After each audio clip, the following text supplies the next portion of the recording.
Dans cette vidéo, nous allons revenir sur la correction du TP synthèse du méthanoate d'éthyle et spécifiquement sur le mécanisme réactionnel donné dans le document 5.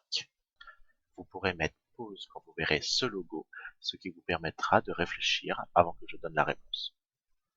Première question. Qu'est-ce qui permet, en regardant ce mécanisme réactionnel, d'affirmer que l'acide sulfurique qui apporte les ions H+, est un catalyseur? L'ion H+, est consommé en début de réaction, dans l'étape A, et régénéré en fin de réaction, dans l'étape F. Il participe donc à la réaction sans apparaître dans l'équation bilan. Nous allons maintenant détailler chaque étape du mécanisme réactionnel en expliquant les flèches courbes qui vont, je le rappelle, d'un doublet vers un site accepteur. À vous de jouer pour l'étape A. L'oxygène est un atome très électronégatif, ce qui fait que dans la molécule d'acide méthanoïque, la liaison oxygène-hydrogène ainsi que les liaisons carbone-oxygène sont polarisées. L'atome d'oxygène porte une charge partielle négative et les atomes de carbone et d'hydrogène portent une charge partielle positive. Ceci fait de l'atome d'oxygène un très bon site donneur de doublets d'électrons. On observe à côté l'ion H+, qui porte une charge totale positive, ce qui fait de lui un très bon site accepteur de doublets. Observons maintenant les différences entre les réactifs à gauche et le produit obtenu à droite, et jouons au jeu des différences. Nous observons une liaison formée entre l'atome d'oxygène du haut et l'ion H+, pour former une liaison OH. Représentons donc cette liaison nouvellement formée par une flèche courbe. À vous de trouver la flèche courbe pour l'étape B. Nous observons que l'atome d'oxygène du haut a un nouveau doublet non-liant et que la double liaison carbone-oxygène est devenue simple. Cela signifie qu'un des deux doublets de la double liaison est passé sur l'atome d'oxygène pour former un doublet non-liant.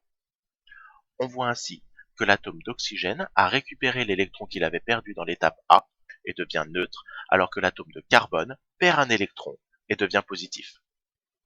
À vous de jouer pour l'étape C. On observe que l'oxygène de l'éthanol crée une nouvelle liaison avec le carbone à gauche et perd ainsi un doublet non-liant. L'oxygène perdant un électron devient positif, le carbone gagnant un électron redevient neutre. Et c'est parti pour l'étape D. Nous observons que cet atome d'oxygène gagne un doublet non-liant et perd une liaison. C'est donc que la liaison qu'il formait avec l'atome d'hydrogène s'est rabattue sur l'atome d'oxygène pour former un doublet non-liant.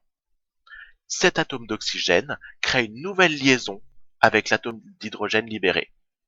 Il utilise un de ces doublets non-liants pour aller former la liaison avec l'hydrogène. Et c'est parti pour l'étape E. Nous observons que l'atome d'oxygène du haut récupère le doublet liant pour former un doublet non liant et se sépare en formant la molécule d'eau. Il vous reste l'étape F, à vous de jouer. On voit que l'ion H+ est régénéré, c'est l'oxygène du bas qui le libère en récupérant le doublet liant qu'il forme avec lui pour former un doublet non liant, ce qui lui permet de l'autre côté d'utiliser un de ces doublets non liants pour doubler la liaison avec le carbone. Le carbone regagne ainsi un électron et redevient neutre. Nous avons ainsi formé le méthanoate d'éthyle et régénéré l'ion H+, qui était le catalyseur.